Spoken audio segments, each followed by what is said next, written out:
e a gente sabe quem, né, principalmente quem trabalha já com consumidor, né, a gente sabe, inclusive, não vou entrar aqui no regionalismo, né, mas a gente sabe que tem, inclusive, alguns estados que são mais litigantes que outros, né, então, na esfera do consumidor, né.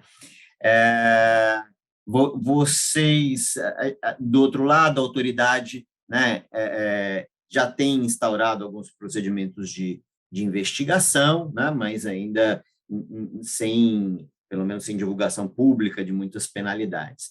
Mas no judiciário, né, ou pelo menos o que a gente ouve, é que já existe alguns movimentos de litígio, né? O que vocês estão sentindo, né, nesse sentido? Existe esse movimento, né? O titular que está litigando, de uma maneira geral, ele tem conhecimento daquilo que ele está falando, está trazendo questões, né, que são importantes e que vão também empurrar, né, porque o litígio às vezes também empurra as empresas para melhorar questões que às vezes precisam ser melhoradas, porque a gente está nesse início, né? O que você sente em relação a essa parte do litígio e do judiciário, né?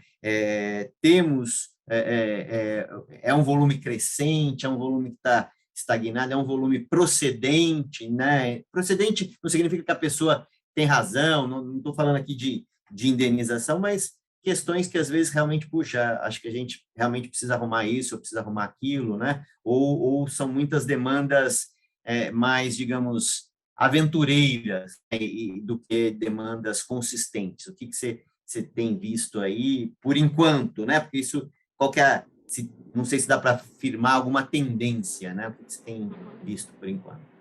Sim. O que a gente mais observa, pelo menos por enquanto, é um reflexo do que nós temos no geral com relação ao assunto dentro das nossas ações. Então, a gente vê cada vez mais que as pessoas estão mais preocupadas com relação aos seus próprios dados, estão tomando consciência com relação a esse assunto. A chegada da lei, claro, contribui muito para isso. Era uma coisa que não estava arraigada dentro da cultura do brasileiro, né? Prestar atenção sobre o que é feito com os próprios dados, etc. E isso cada vez mais é uma realidade, é uma coisa que está no dia a dia das pessoas, do público em geral, mesmo quem não lida com isso no dia a dia.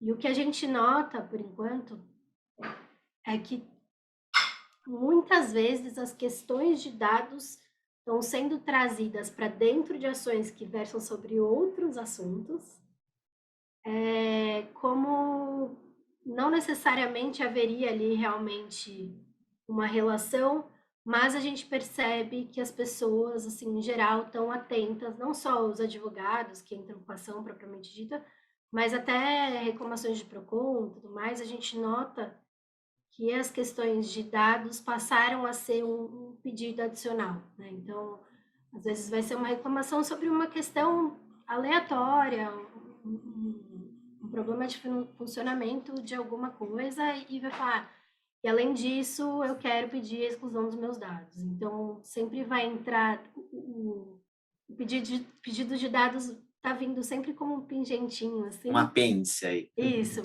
E aí, assim, na maioria dos casos a gente tem coisas que têm essa relação, normalmente envolvendo exclusão de dados, mas não é tão comum, porque a gente tem um sistema de autoatendimento para exclusão de dados que funciona super bem.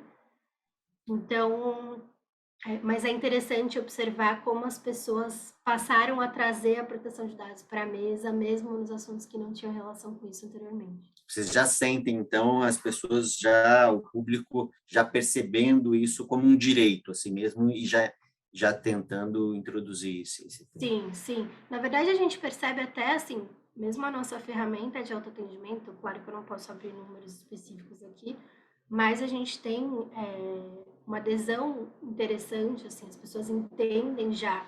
A gente faz um acesso facilitado dentro da área logada do site para que as pessoas possam exercer esse direito, também o direito de acesso às informações. E realmente essa ferramenta é utilizada. No início a gente tinha contatos no atendimento insistindo para que o pedido fosse atendido por ali, mas nós temos dentro desse sistema, a gente faz o envio de código por e-mail para fazer a verificação de identidade. Então, a gente insiste muito para que seja usado esse canal de autoatendimento, que é o meio mais seguro.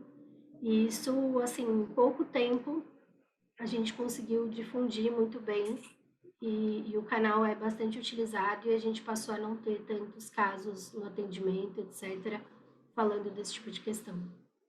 Legal. Fugido, Eu vou falei de voltar nesse outra assunto. coisa, né? Eu Mas... vou voltar. É, não, é muita coisa. E eu vou voltar nesse assunto do sistema de autoatendimento, mas eu quero dar a palavra para a Samantha também comentar um pouco nessa parte, né, dos litígios, né?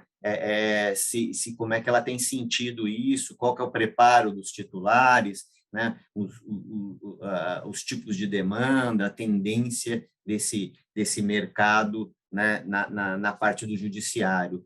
Como é que você tem visto isso daí, Samantha? Com ela, acho que isso tem acontecido cada vez mais, de forma mais frequente. O que a gente percebe aqui, e é uma análise muito nossa também, né? Não sei se a Mirella e os demais compartilham da mesma visão, é que muitas demandas que envolvem questões que não são propriamente de privacidade, mas o pano de fundo, o fundamento utilizado para justificar a pretensão é a LGPD. Isso tem acontecido muito, o que leva aí a uma confusão de temas, né? Estou decidindo algo sob a justificativa de privacidade, que não necessariamente o direito material envolvido lá na pretensão é a privacidade. Então, isso acho que a gente tem sentido bastante. Fora que, pelo tema ser muito novo, eu acho que ainda precisamos, né, ter maior conscientização, campanhas de conscientização sobre os canais adequados.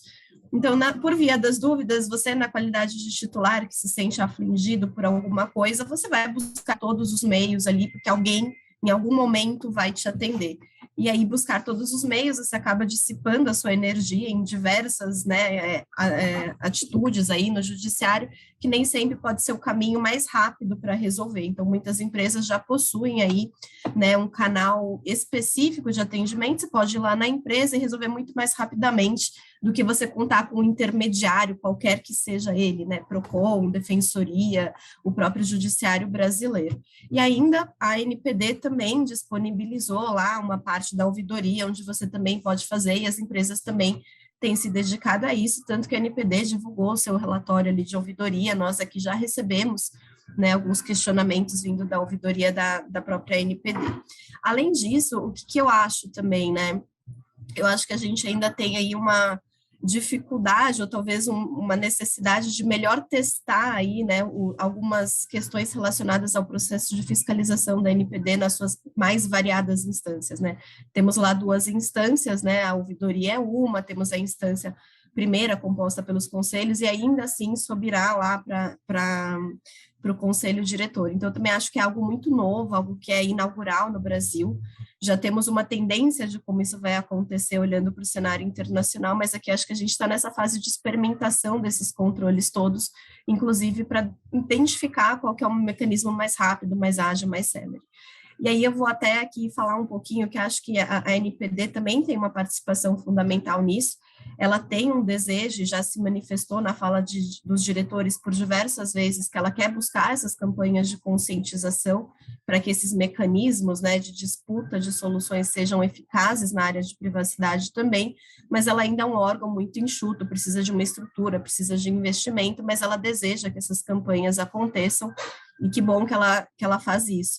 E ainda tem a questão dela ter um diálogo institucional, e aí esse acho que é o ponto central aqui, que acho que realmente está na mão das nossas autoridades, né? Existe um limite de até onde a empresa pode ir na hora de falar, olha, isso aqui não é, né, termo legal, jurídico utilizado para isso, a competência, isso aqui invade a competência de um outro órgão, né? Enfim, acho que essa harmonização ali compete muito ao papel da NPD de fazer isso, e ela tem se mostrado muito atuante.